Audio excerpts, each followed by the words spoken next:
इस उच्च स्तरीय स्वर्ण कवच ताबीज से बना स्वर्ण कवच इतना दुर्जेय था कि स्वरा जैसी शक्तिशाली हस्ती को भी इसकी रक्षा को तोड़ने के लिए कई हमलों की आवश्यकता होती। हालांकि वज्र मजबूत था, लेकिन वह स्वरा जैसे किसी व्यक्ति की तुलना में काफी कमजोर था। स्वर्ण कवच ताबीज आसानी से कुछ समय के लिए वज्र के हमलों का सामना कर सकता था। इस दौरान वह वज्र पर हमला करने के लिए अर्धचरण गहन शून्य स्तर के गुप्त खजाने का उपयोग कर सकता था। और वास्तव में घटनाएं काफी हद तक श्वेत वस्त्रधारी विराट की योजना के अनुसार ही हुई। वज्र जाल में फंस गया, व्यूह को तोड़ दिया और उसे पकड़ लिया, और उसने वज्र पर प्रहार करने के लिए अर्धचरण गहन शून्य स्तर के आक्रामक गुप्त खजाने का उपयोग भी किया। हालांकि केवल एक ही बात जिसका श्वेत वस्त्रधारी विराट ने अनुमान नहीं लगाया था, वह थी वज्र का अविश्वसनीय लचीलापन। अर्धचरण गहन शून्य स्तर के आक्रामक गुप्त खजाने की मार खाने के बाद भी वह नहीं मरा था। हालांकि हमले से वज्र गंभीर रूप से घायल हो गया था, फिर भी उसने काफी लड़ने की शक्ति बरकरार रखी थी। यह स्थिति पूरी तरह से श्वेत वस्त्रधारी विराट की योजना के बाहर थी। इसका मतलब यह था कि सफल होने के बाद भी वह अभी भी वज्र के हाथों में था। हालांकि भले ही यह स्थिति श्वेत वस्त्रधारी विराट के लिए अप्रत्याशित थी, लेकिन उसके पास इससे निपटने का कोई रास्ता नहीं था। ऐसा नहीं था। मूल रूप से श्वेत वस्त्रधारी विराट ने वज्र की अंधकार दानव शक्ति से बने विशाल हाथ को तोड़ने के लिए बड़ी संख्या में दिव्य अग्निस्वर्ण ताबीज का उपयोग करने की योजना बनाई थी।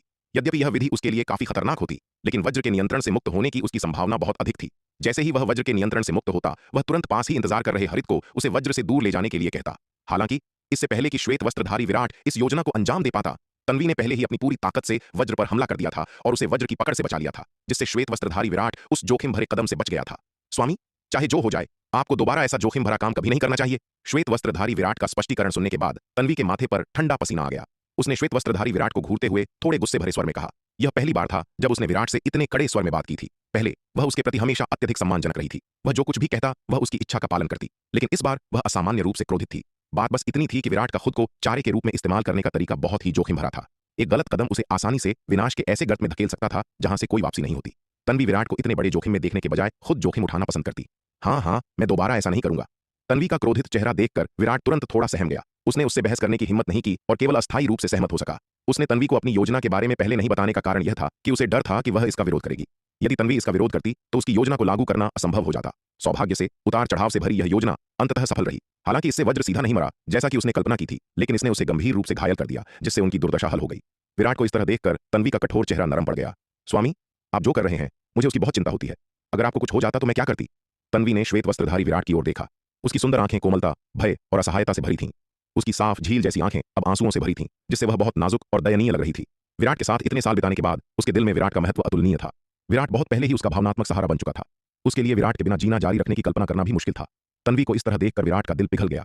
तन्वी, मैं अब से अपने कार्यों में अधिक सावधान रहूंगा। श्वेत वस्त्रधारी विराट ने हाथ बढ़ाया और धीरे से उसके सुंदर चेहरे को सहलाया, उसे प्यार से सांत्वना दी। श्वेत वस्त्रधारी विराट के शब्द सुनकर तन्वी खुद को और नहीं रोक पाई। वह उसकी बाहों में गिर पड़ी और उसे कसकर गले लगा लिया, जैसे उसे डर हो कि वह उसे छोड़ देगा। तन्वी के गहरे स्नेह को महसूस करते हुए विराट ने मन ही मन एक आह भरी। उसने चुपचाप उसे सांत्वना देते हुए धीरे से उसके काले बालों को सहलाया।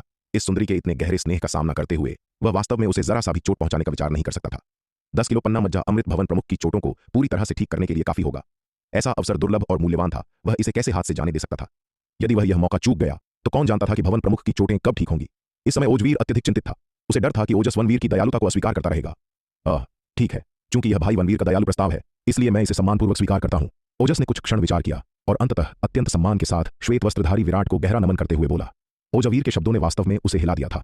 सच में, यदि वह अपने बारे में नहीं सोचता तब भी उसे अपने पिता के बारे में सोचना ही था। उसके पिता ओजपाल भी अंधकार दानव 7 महान युद्ध में गंभीर रूप से घायल हो गए थे। उसके पिता जैसे एक गहन शून्य लोक के विशेषज्ञ को लगी चोटें साधारण उपचार घोलियों से ठीक नहीं हो सकती थीं। हालांकि यदि उसके पिता ओजपाल ये पन्ना मज्जा अमृत प्राप्त कर लेते तो उनके घावों के ठीक होने की बहुत अधिक संभावना थी। अपने नजरिए से ओजस इन पन्ना मज्जा अमृत को स्वीकार करने का इच्छुक नहीं होता। आखिरकार वनवीर ने उनकी जान बचाई थी। वह वनवीर से ऐसा अनमोल खजाना कैसे स्वीकार कर सकता था? लेकिन पूरे शस्त्र निर्माण भवन के बारे में सोचते हुए ओजस ने अंततः पन्ना मज्जा अमृत स्वीकार करने का फैसला किया। इसके अलावा वनवीर के दृढ़ रवैये को देखते हुए यदि उसने पन्ना मज्जा अमृत लेने से इनकार कर दिया तो संभवतः वनवीर श्याम स्वर्ण लौह खदान को स्वीकार नहीं करेगा। यह हुई ना बात। ओजस को अंततः पन्ना मज्जा अमृत स्वीकार करते देख श्वेत वस्त्रधारी विराट ने मुस्कुराते हुए कहा। विराट, तो यह श्याम स्वर्ण लौह खदान ओजस ने खोजी थी? मुझे लगा कि इसे तुमने खोजा था। यह देखकर बगल में छिपे हरित ने तुरंत ताना मारते हुए व्यंग्य के स्वर में कहा। जब उसने पहली बार श्वेत वस्त्रधारी विराट को श्याम स्वर्ण लौह खदान के बारे में बताया था तो विराट के आत्मविश्वास से भरे व्यवहार ने उसे विश्वास दिला दिया था कि विराट पहले ही इसे खोज चुका था। लेकिन अब श्वेत वस्त्रधारी विराट और ओजस के बीच की बातचीत को देखते हुए हरित स्पष्ट रूप से समझ गया कि वास्तव में ओजस ने ही सबसे पहले श्याम स्वर्ण लौह खदान को खोजा था। यह सुनकर श्वेत वस्त्रधारी विराट का चेहरा थोड़ा लाल हो गया। इससे क्या फर्क पड़ता है कि इसे पहले किसने खोजा? वैसे भी अब यह श्याम स्वर्ण लौह खदान मेरी है। श्वेत वस्त्रधारी विराट ने नाक सिकोड़ते हुए अपने विचारों को मानसिक रूप से प्रसारित किया। यह सुनकर हरित अवाक रह गया। यह आदमी सच में बेशर्म था। यदि उसने उसके और ओजस के बीच के सौदे को नहीं देखा होता तो वह पूरी तरह से बेवकूफ बन जाता। हालांकि हरित को पहले से ही विराट की चालों की आदत थी। विराट के साथ इतने साल बिताने के बाद उसे विराट ने कई बार ठगा था। भाई वनवीर, परितन्वी, यदि आपको भविष्य में कभी किसी जादुई हथियार को बनवाने की आवश्यकता हो तो आप हमेशा मुझे खोजने के लिए शस्त्र निर्माण भवन आ सकते हैं। जब तक यह मेरे बस में है, मैं आपके लिए सबसे अच्छे जादुई हथियार बनाने की पूरी कोशिश करूंगा। ओजस ने श्वेत वस्त्रधारी विराट और तन्वी को प्रणाम करते हुए ईमानदारी से कहा। हाँ, यदि आवश्यकता हुई तो मैं निश्चित रूप से भाई ओजस को कष्ट दूंगा। श्वेत वस्त्रधारी विराट ने सम्मान के साथ उत्तर दिया। शस्त्र निर्माण भवन पूरे दक्षिणी स्वर्गमंडल में सबसे बड़ा अस्त्र निर्माण संप्रदाय था। ओजस भी दक्षिणी स्वर्गमंडल में एक प्रसिद्ध अस्त्र निर्माता था। उसे उम्मीद थी कि भविष्य में ओजस के साथ सहयोग करने के कई अवसर मिलेंगे। हालांकि तलवार संप्रदाय की अस्त्र निर्माण कार्यशाला द्वारा निर्मित जादुई हथियार और युद्ध हथियार उच्चतम गुणवत्ता के थे, लेकिन आचार्य केशव और कार्यशाला के अस्त्र निर्माताओं के अपेक्षाकृत निम्न साधना स्तरों के कारण वे वर्तमान में केवल अपेक्षाकृत निम्न श्रेणी के जादुई हथियार ही बना सकते थे। आचार्य केशव वर्तमान में अधिक उन्नत युद्ध व्यूह कवच विकसित करने में असमर्थ होने का कारण यह है कि ऐसे कवच के मुख्य नियंत्रण केंद्र को अत्यधिक उच्च श्रेणी की आवश्यकता होती है, जिसे आचार्य केशव और अस्त्र निर्माण कार्यशाला अब भी बनाने में सक्षम नहीं है। यदि यह समस्या हल हो जाती तो आचार्य केशव और अस्त्र निर्माण कार्यशाला संभवतः जल्दी ही अधिक उन्नत युद्ध व्यूह कवच विकसित कर सकते थे। इसके अलावा यदि तलवार संप्रदाय की अस्त्र निर्माण कार्यशाला शस्त्र निर्माण भवन के साथ सहयोग करती है तो इस समस्या को प्रभावी ढंग से हल किया जा सकता है। हालांकि विराट के मन में यह विचार था, लेकिन उसने इसे तुरंत लागू करने का इरादा नहीं किया। आखिरकार उसने ओजस के साथ बहुत कम समय बिताया था और वह अभी तक शस्त्र निर्माण भवन को पूरी तरह से नहीं समझ पाया था। इसके अलावा तलवार संप्रदाय की वर्तमान शक्ति अभी भी पर्याप्त नहीं थी और इतनी जल्दी बाहरी दुनिया से संपर्क बनाना उचित नहीं था। ऐसे मामलों पर तब चर्चा की जानी चाहिए जब समय सही हो। भाई वनवीर, परितन्वी, यदि और कुछ नहीं है तो हम विदा लेते हैं। एक संक्षिप्त बातचीत के बाद ओजस ने श्वेत वस्त्रधारी विराट और तन्वी से विदा ली। चूंकि अब श्याम स्वर्ण लौह खदान वनवीर को सौंप दी गई है, इसलिए उनके यहाँ रुकने से केवल वनवीर और तन्वी को श्याम स्वर्ण लौह का पूरी तरह से खनन करने में बाधा ही उत्पन्न होगी। इसलिए अभी जाना ही सबसे अच्छा विकल्प है। इसके अलावा उसे अब अपने पिता ओजपाल को उनकी चोटों के इलाज के लिए 10 किलो पन्ना मज्जा अमृत तुरंत वापस देना होगा। साथ ही उसने स्वयं हाल ही में अमरलोक के 8वें स्तर में प्रवेश किया है और उसे साधना करने और अपने स्तर को स्थिर करने के लिए एकांतवास में जाने की आवश्यकता है। उसने पहले इतना पन्ना मज्जा अमृत ग्रहण किया है और उसने अभी तक इसकी अपार औषधीय शक्ति को पूरी तरह से परिष्कृत नहीं किया है। यदि वह अपने शरीर के भीतर बची हुई शक्ति को पूरी तरह से परिष्कृत कर सके तो उसका साधना स्तर नाटकीय रूप से बढ़ सकता है। इसलिए ओजस अब पहले गुप्त क्षेत्र को छोड़ने की योजना बना रहा है। हालांकि गुप्त क्षेत्र में प्रवेश करने से पहले दक्षिणी स्वर्ग गठबंधन प्रमुख सूर्यभान ने आदेश दिया था कि इस बार गुप्त क्षेत्र में प्रवेश करने वाले योद्धाओं का सबसे महत्वपूर्ण काम वनवीर की सुरक्षा सुनिश्चित करना था। वज्र और अंधकार दानव वंश के साथ इस महान युद्ध के बाद उसने पूरी तरह से वनवीर के शक्तिशाली तरीकों को देखा है। वनवीर की क्षमताओं और त्रुप के पत्तों के साथ उसे उनकी सुरक्षा की बिल्कुल भी आवश्यकता नहीं है। वनवीर के साथ रहना संभवतः उसके लिए बाधा बन सकता है। अंधकार दानव वंश के खिलाफ इस तरह की लड़ाइयों में यह वे नहीं थे जो वनवीर की मदद कर रहे थे, बल्कि वनवीर ही था जो उनकी मदद कर रहा था। ठीक है, तो भाई ओजस और बाकी सभी लोग अपना ख्याल रखना। ओजस के शब्द सुनकर श्वेत वस्त्रधारी विराट ने अपने हाथ जोड़कर कहा। युवा गुरु ओजस और बाकी सभी लोग अपना ख्याल रखना। तन्वी ने भी प्रणाम किया। भाई वनवीर और परितन्वी, अपना ख्याल रखना। ओजस, ओजवीर और शस्त्र निर्माण भवन के अन्य योद्धाओं ने प्रस्थान करने से पहले श्वेत वस्त्रधारी विराट और तन्वी को एक बार फिर से प्रणाम किया। ओजस, ओजवीर और शस्त्र निर्माण भवन के अन्य योद्धाओं को दूरी में गायब होते देख तन्वी ने अपनी नजर हटाई और श्वेत वस्त्रधारी विराट की ओर मुड़कर पूछा, स्वामी, अब आपकी क्या योजना है? तन्वी, कृपया इस श्याम स्वर्ण लौह खदान को छिपाने के लिए एक व्यूह स्थापित करो। श्वेत वस्त्रधारी विराट ने तन्वी से कहा। श्याम स्वर्ण लौह की यह खदान अविश्वसनीय रूप से मूल्यवान थी और दूसरों द्वारा इसकी खोज अनिवार्य रूप से बहुत परेशानी का कारण बनेगी।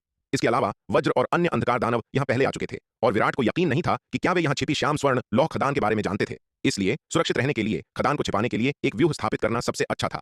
तन्वी की मदद से उसके द्वारा स्थापित अदृश्य व्यूह अर्धचरण गहन शून्य लोक के विशेषज्ञ के लिए भी अभेद्य होगा। जब तक कोई गहन शून्य लोक का विशेषज्ञ स्वयं नहीं आता, उसे खदान की खोज होने की चिंता करने की आवश्यकता नहीं थी। जी स्वामी, विराट के शब्द सुनकर तन्वी ने आज्ञाकारी रूप से सिर हिलाया। तुरंत श्वेत वस्त्रधारी विराट के आदेश पर तन्वी ने इस पर्वत श्रृंखला पर एक अदृश्य व्यूह स्थापित करना शुरू कर दिया। गुप्त क्षेत्र, एक गुफा के अंदर। पफ, वज्र के मुंह से फिर से खून का एक फव्वारा फूट पड़ा।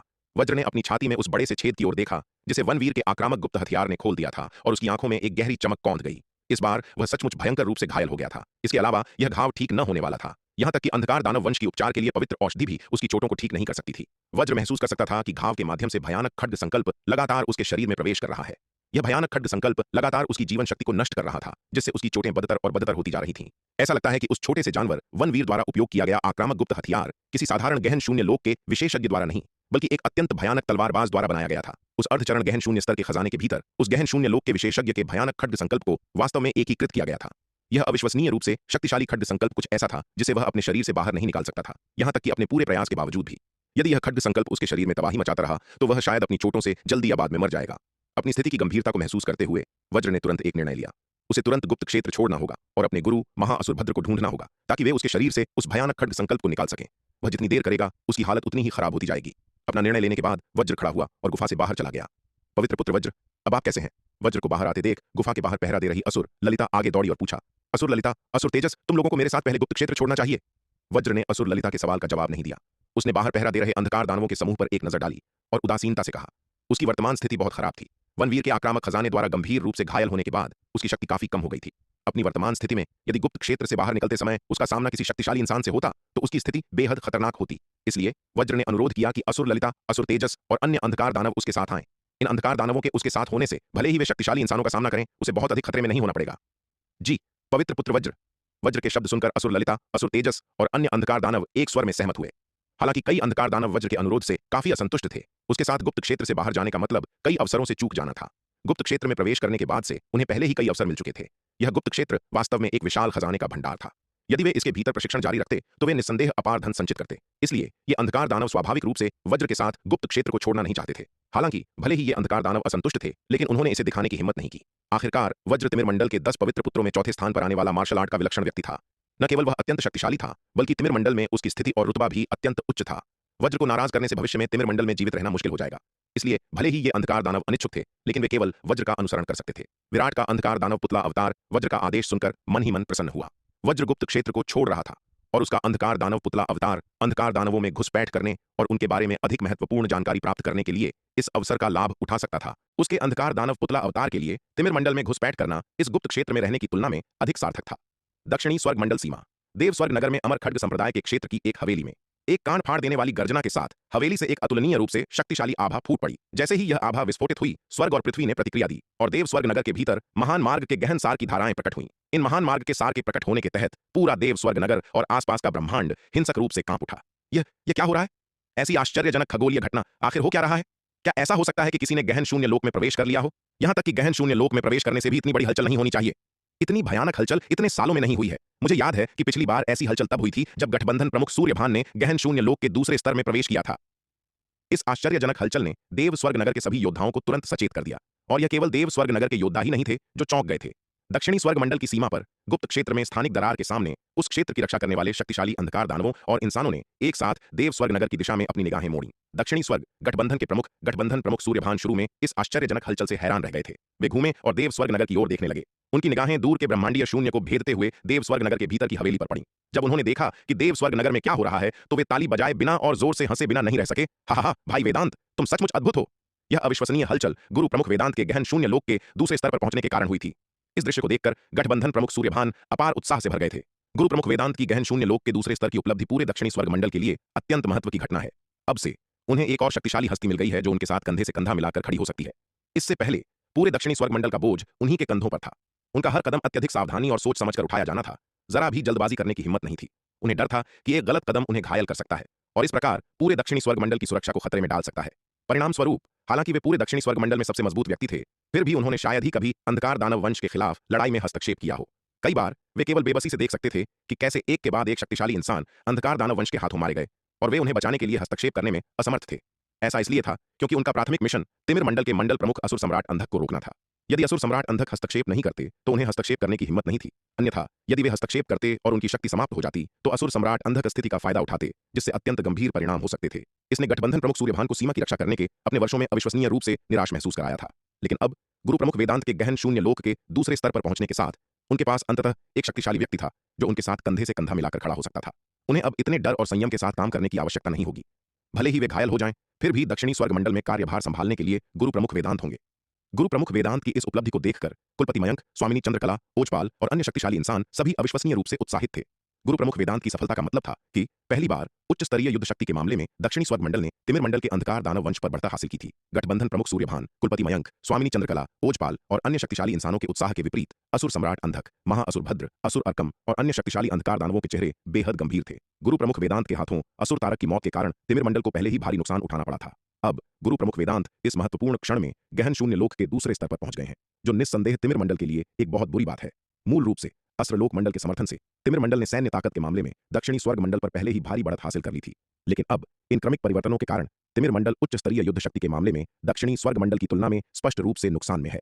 यदि तिमिर मंडल उच्च स्तरीय युद्ध शक्ति में इस नुकसान को उलटना चाहता है तो ऐसा तभी संभव है जब उनके अंधकार दानव वंश के सदस्यों में से कोई एक गहन शून्य लोक के दूसरे स्तर में प्रवेश करे। गहन शून्य लोक में पहुंचने के बाद अगले स्तर तक पहुंचना कितना आसान है।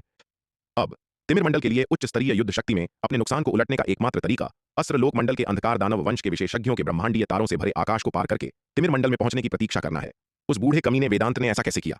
महाअसुर भद्र ने देव स्वर्ग नगर की दिशा में देखते हुए कहा। उसका चेहरा बेहद बदसूरत लग रहा था। 2 साल पहले गुरु प्रमुख वेदांत और असुर तारक के बीच हुए महान युद्ध में हालांकि गुरु प्रमुख वेदांत ने अंततः असुर तारक को मार डाला था, लेकिन उन्होंने खुद भी इसकी भारी कीमत चुकाई थी। तार्किक रूप से कहा जाए तो केवल 2 वर्षों में गुरु प्रमुख वेदांत को अपनी चोटों से पूरी तरह से उबरने में सक्षम नहीं होना चाहिए था, लेकिन अब उन्होंने वास्तव में इतनी जल्दी गहन शून्य लोक के दूसरे स्तर में प्रवेश कर लिया है जो बस अविश्वसनीय है। इस समय महाअसुर भद्र कुलपति मयंक के साथ अपनी लड़ाई को याद किए बिना नहीं रह सका। वह बूढ़ा कमीना कुलपति मयंक किसी अज्ञात कारण से अचानक अपनी चोटों से उबर गया और उसकी ताकत भी बढ़ गई, जिसने महाअसुर भद्र को अप्रत्याशित रूप से पकड़ लिया और गंभीर रूप से घायल कर दिया। ऐसा लगता है कि दक्षिणी स्वर्ग मंडल में कुछ बड़े रहस्य छिपे हैं जिनसे हम अनजान हैं, असुर अर्कम ने उदास भाव से कहा। महाअसुर भद्र और असुर अर्कम की बातें सुनकर असुर सम्राट अंधक चुप रहा, लेकिन उसके बेहद बदसूरत चेहरे को देखते हुए यह स्पष्ट था कि इस समय वह भी बेहद क्रोधित था। गुरु प्रमुख वेदांत की सफलता ने निश्चित रूप से उसे बहुत बुरा महसूस कराया था। जिस बात ने उसे सबसे ज्यादा क्रोधित किया वह यह थी कि अंधकार दानव वंश को इस बात का कोई अंदाजा नहीं था कि गुरु प्रमुख वेदांत ने इसे हासिल कैसे किया। यहां तक कि कुलपति मयंक और स्वामिनी चंद्रकला की चोटों का ठीक होना भी उनके लिए एक रहस्य बना हुआ था। इतनी बड़ी घटना घट गई थी, फिर भी वे पूरी तरह से बेखबर थे। इसका मतलब यह था कि दक्षिणी स्वर्ग मंडल में उनका खुफिया नेटवर्क पूरी तरह से अक्षम था। इतने वर्षों तक दक्षिणी स्वर्ग मंडल से लड़ने के बाद असुर सम्राट अंधक ने कभी ऐसी स्थिति का सामना नहीं किया था। पहले दक्षिणी स्वर्ग मंडल में चाहे जो कुछ भी होता वह हमेशा सबसे पहले खुफिया जानकारी प्राप्त कर लेता था, इसलिए वह हमेशा वहां की स्थिति से भली भांति परिचित रहता था। दक्षिणी स्वर्ग मंडल के खिलाफ संघर्ष में उनके तिमिर मंडल ने जो लगातार बढ़त हासिल की थी वह काफी हद तक इस क्षेत्र पर उनके बेहतर खुफिया नियंत्रण के कारण थी। लेकिन अब असुर सम्राट अंधक को दक्षिणी स्वर्ग मंडल का नियंत्रण खोने का एहसास हुआ। क्या अंधकार दानव वंश से इतने भारी लाभ लेने वाले वे जासूस सबके सब अक्षम थे? उन्होंने इतनी महत्वपूर्ण बात के बारे में पहले से एक भी जानकारी नहीं दी थी। यदि उन्हें पहले से खुफिया जानकारी मिल जाती तो असुर तारक गुरु प्रमुख वेदांत के हाथों नहीं मारा जाता और महाअसुर भद्र और असुर अर्कम को कुलपति मयंक और स्वामिनी चंद्रकला द्वारा अप्रत्याशित रूप से पकड़कर गंभीर रूप से घायल नहीं किया जाता। आगे उसे यह पता लगाना था कि दक्षिणी स्वर्ग मंडल के भीतर वास्तव में क्या हुआ था। स्थिति के नियंत्रण खोने के इस एहसास ने असुर सम्राट अंधक को अभूतपूर्व दबाव से भर दिया। देव स्वर्ग नगर महान मार्ग के प्रकट होने से उत्पन्न भारी हलचल अंततः शांत हो गई। इस क्षेत्र में ब्रह्मांडीय आकाश धीरे धीरे शांत हो गया। देव स्वर्ग नगर में अमर खड्ग संप्रदाय के मुख्यालय के भीतर एक हवेली में गुरु प्रमुख वेदांत ने धीरे धीरे अपनी आंखें खोली। उनकी आंखों के भीतर अभी भी अनगिनत साधना ऊर्जा के अर्थ झिलमिला रहे थे। काफी देर बाद उनकी आंखों में अजीबोगरीब घटनाएं धीरे धीरे कम होने लगीं। गुरु प्रमुख वेदांत खड़े हुए एक लंबी सांस छोड़ी और उनके चेहरे पर एक मुस्कान छा गई। हा, मैंने अंततः सफलता प्राप्त कर ली है। गुरु प्रमुख वेदांत आसमान की ओर देखते हुए जोर से हंसे बिना नहीं रह सके। उन्होंने अनगिनत वर्षों तक लगन से साधना की थी और आज उन्होंने अंततः एक नए लोक में प्रवेश कर लिया था। इस समय गुरु प्रमुख वेदांत इतने उत्साहित थे कि वे खुद को रोक नहीं पा रहे थे। प्राचीन बेर सचमुच एक अच्छी चीज है। गुरु प्रमुख वेदांत बोले बिना न रह सके। गहन शून्य लोक के दूसरे स्तर तक उनकी तेजी से पहुंचने का पूरा श्रेय स्वरा से प्राप्त प्राचीन बेरों को जाता था। इन अविश्वसनीय रूप से अद्भुत प्राचीन बेरों के बिना वह इतनी जल्दी गहन शून्य लोक के दूसरे स्तर में प्रवेश नहीं कर पाते। वास्तव में वे शायद अब तक अपनी चोटों से पूरी तरह से उबर भी नहीं पाए होते। स्वरा द्वारा दिए गए प्राचीन बेरों ने न केवल उनके जीवन की दिशा बदल दी बल्कि दक्षिणी स्वर्ग मंडल की पूरी स्थिति को भी बदल दिया। उन प्राचीन बेरों के बिना जिन्होंने उनके घावों को ठीक किया और उनकी ताकत में काफी वृद्धि की, वह अंधकार दानव वंश के खिलाफ इस महान युद्ध में असुर तारक को नहीं मार पाते। वे जीवित भी रह पाते तो यह उनका सौभाग्य होता और अंधकार दानव वंश के भयंकर आक्रमण के तहत यदि उन्होंने असुर तारक की हत्या न की होती और युद्ध का रुख न मोड़ा होता तो दक्षिणी स्वर्ग मंडल की स्थिति अकल्पनीय होती। यह कहा जा सकता है कि इस महान युद्ध में दक्षिणी स्वर्ग मंडल की महत्वपूर्ण जीत पूरी तरह से स्वरा के प्रयासों के कारण थी। वह छोटी लड़की, मुझे सच में नहीं पता कि उसे इतना अद्भुत खजाना कहां से मिला। भाई वेदांत बधाई हो। संप्रदाय प्रमुख वेदांत बधाई हो। बूढ़े वेदांत, तुमने वास्तव में इतनी जल्दी गहन शून्य लोक के दूसरे स्तर में प्रवेश कर लिया। क्या तुम हमसे कुछ छिपा रहे हो? जैसे ही गुरु प्रमुख वेदांत ने अपना स्तर पार किया, हवेली के बाहर आवाजें गूंजने लगीं। गुरु प्रमुख वेदांत का गहन शून्य लोक के दूसरे स्तर में प्रवेश करना इतनी महत्वपूर्ण घटना थी कि पूरे दक्षिणी स्वर्ग मंडल के शक्तिशाली लोग उन्हें बधाई देने के लिए आए। इन आवाजों को सुनकर गुरु प्रमुख वेदांत अपने निवास से बाहर निकले। बाहर आसमान से आकृतियां उतरी। इन आकृतियों में दक्षिणी स्वर्ग गठबंधन के गठबंधन प्रमुख सूर्यभान, श्रवण वर्षा विद्यापीठ के कुलपति मयंक, रहस्यमयी कन्या महल की स्वामिनी चंद्रकला, शस्त्र निर्माण भवन के प्रमुख ओजपाल और राणा परिवार के मुखिया राणा यशवीर शामिल थे। हर एक शक्तिशाली व्यक्ति पूरे दक्षिणी स्वर्ग मंडल में प्रसिद्ध था। हालांकि इनमें से अधिकांश आकृतियां उनके असली रूप नहीं थीं, बल्कि उनके दिव्य चेतना अवतार यहां उतरे थे। आखिरकार इस समय दक्षिणी स्वर्ग मंडल के ये शीर्ष विशेषज्ञ सभी दक्षिणी स्वर्ग मंडल की अग्रिम पंक्ति में थे, जो गुप्त क्षेत्र में स्थानिक दरार पर अंधकार दानव वंश के विशेषज्ञों का सामना कर रहे थे। यद्यपि गुरु प्रमुख वेदांत का गहन शून्य लोक के दूसरे स्तर में प्रवेश करना एक बहुत महत्वपूर्ण घटना थी, फिर भी उन्होंने उन्हें बधाई देने के लिए अपने असली रूप में अग्रिम पंक्ति को छोड़ने की हिम्मत नहीं की। अन्यथा यदि अंधकार दानव वंश इस अवसर का लाभ उठाकर दक्षिणी स्वर्ग मंडल की सीमा पर हमला करता तो परिणाम अकल्पनीय होते। हा, आप सभी का स्वागत है।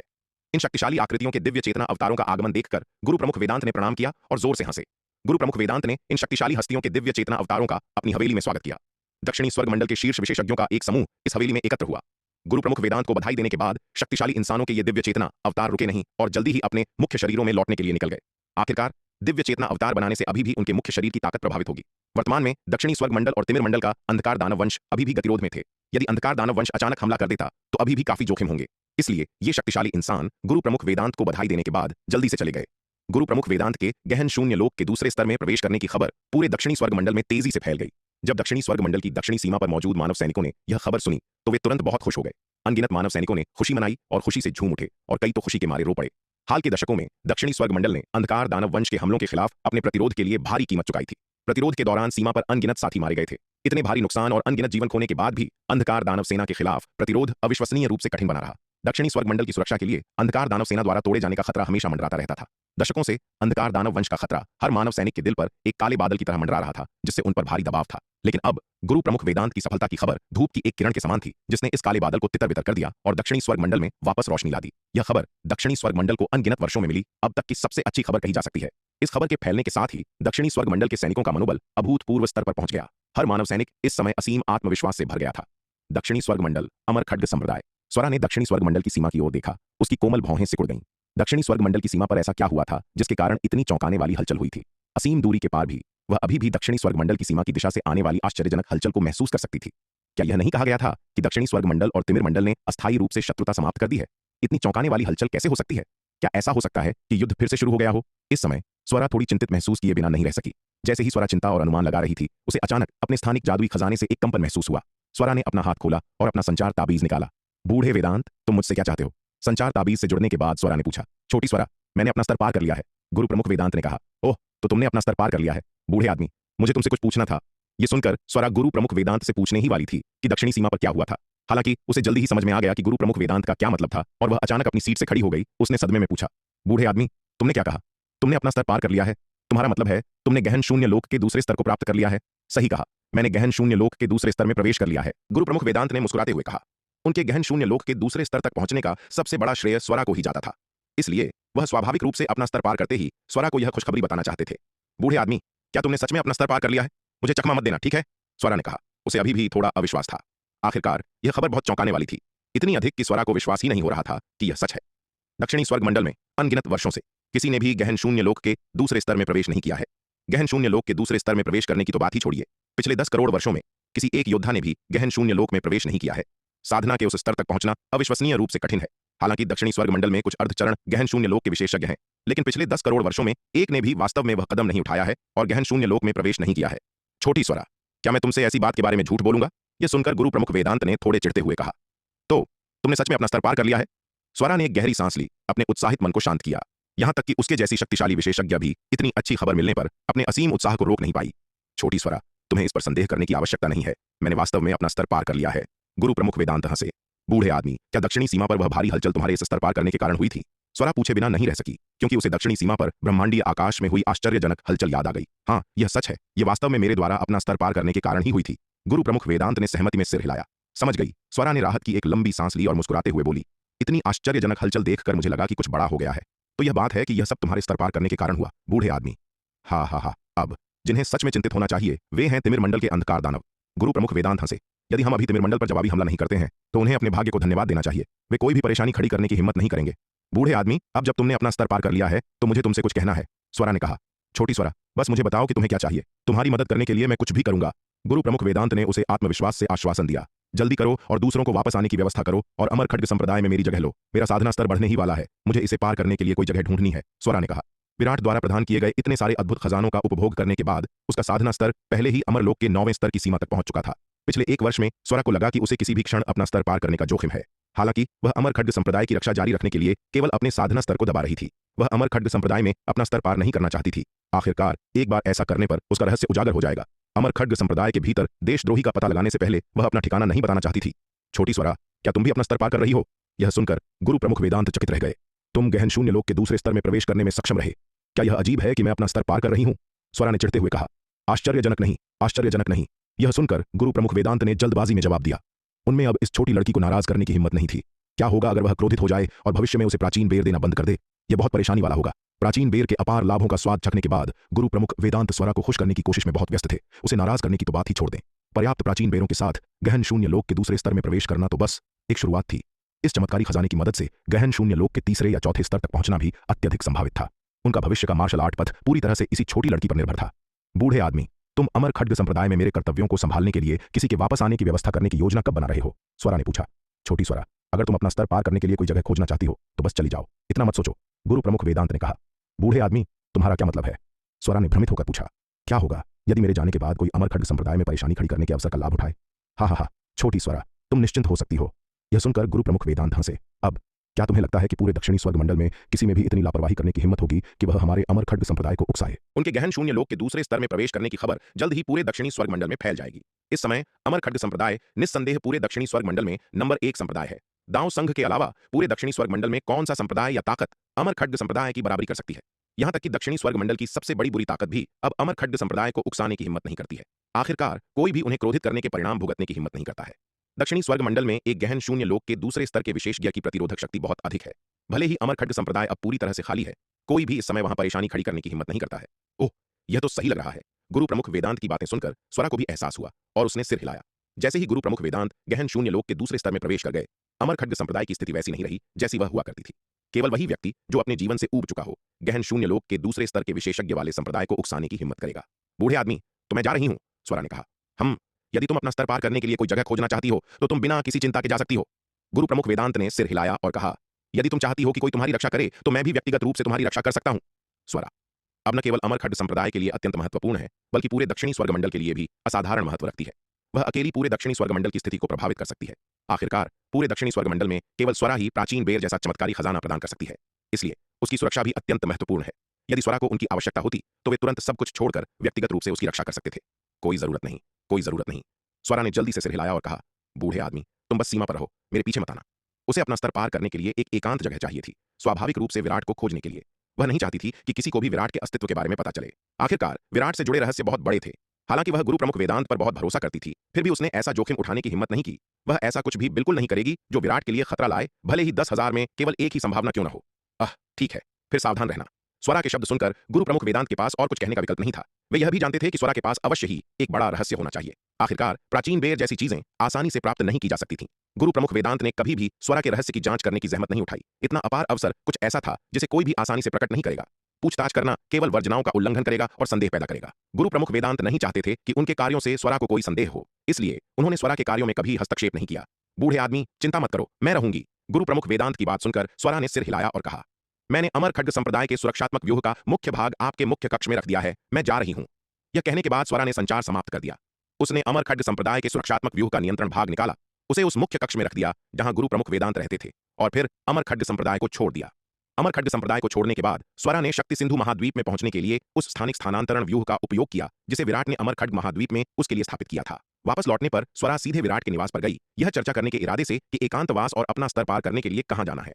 हालांकि जब वह पहुंची तो उसने पाया कि विराट घर पर नहीं था। स्वरा ने फिर शक्ति सिंधु महाद्वीप के अन्य हिस्सों में खोज की, लेकिन पूरे महाद्वीप की तलाशी लेने के बाद भी उसे विराट का कोई निशान नहीं मिला।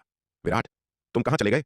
निराश होकर स्वरा ने अपना संचार ताबीज निकाला और विराट के स्वर्ण नाग अवतार से संपर्क किया। विराट का स्वर्ण नाग अवतार, जो वर्तमान में पश्चिमी महाद्वीप में गजासुर की अंधकार दानव सेना के खिलाफ लड़ रहा था, स्वरा का संदेश प्राप्त करने पर चौंक गया। वरिष्ठ स्वरा, क्या आपको कोई काम है? विराट के स्वर्ण नाग अवतार ने पूछा। तुम कहां हो? मुझे तुमसे कुछ महत्वपूर्ण बात करनी है, स्वरा ने उत्तर दिया। वरिष्ठ स्वरा, क्या आप अभी अमर खड्ग संप्रदाय में नहीं हैं? यह सुनकर विराट के स्वर्ण नाग अवतार ने झिझकते हुए पूछा। मैं शक्ति सिंधु महाद्वीप वापस आ गई हूं, स्वरा ने उत्तर दिया। क्या वरिष्ठ शक्ति सिंधु महाद्वीप वापस आ गई हैं? विराट का स्वर्ण नाग अवतार चकित रह गया। हाँ, मैं अभी शक्ति सिंधु महाद्वीप पर हूं, स्वरा ने कहा।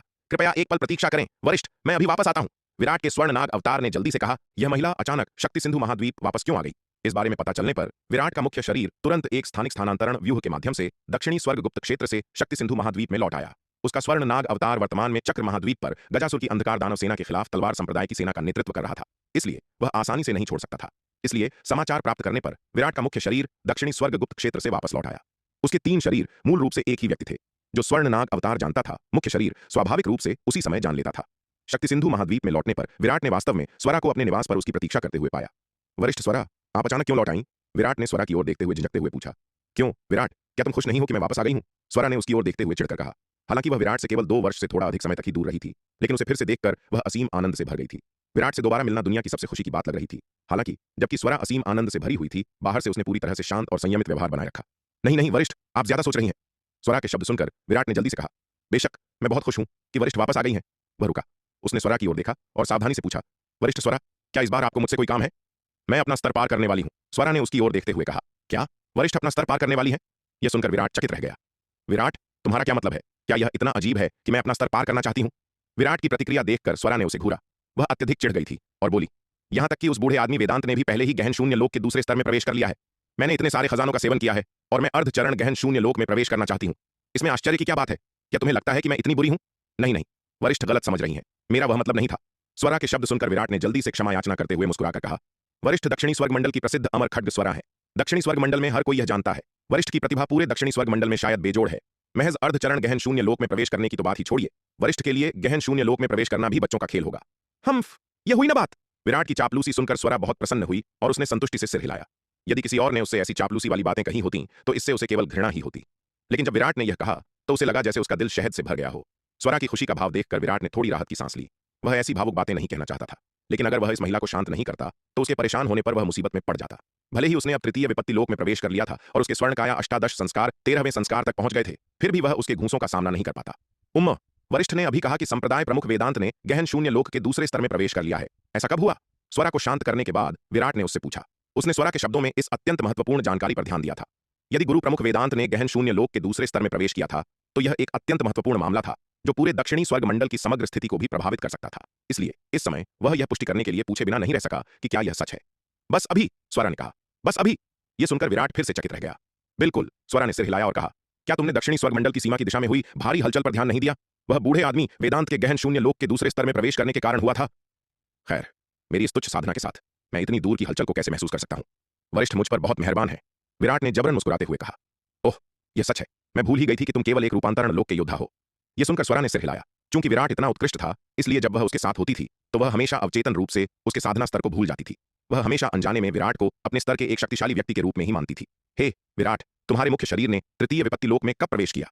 जैसे ही विराट ने इस विषय को उठाया, स्वरा ने अचानक ध्यान दिया कि विराट के मुख्य शरीर की साधना ने वास्तव में तृतीय विपत्ति लोक में प्रवेश कर लिया था। बस हाल ही में, विराट ने कहा। विराट, जब तुमने तृतीय विपत्ति लोक में प्रवेश किया तो तुम्हारे मुख्य शरीर ने आकाशीय बिजली के कितने प्रहार सहे? स्वरा ने विराट की ओर देखा। उसका चेहरा उत्सुकता से भरा था। 36। विराट ने कुछ भी नहीं छिपाया और सच सच जवाब दिया। 36। यह सुनकर भले ही स्वरा को इसकी उम्मीद थी, फिर भी वह इस संख्या से हैरान थी और एक पल के लिए अवाक रह गई। अरे अरे, जरा ठहरिए। अगर आप इस कहानी को पूरा बिना कट और दमदार आवाज में सुनना चाहते हैं तो अभी प्ले स्टोर पर जाए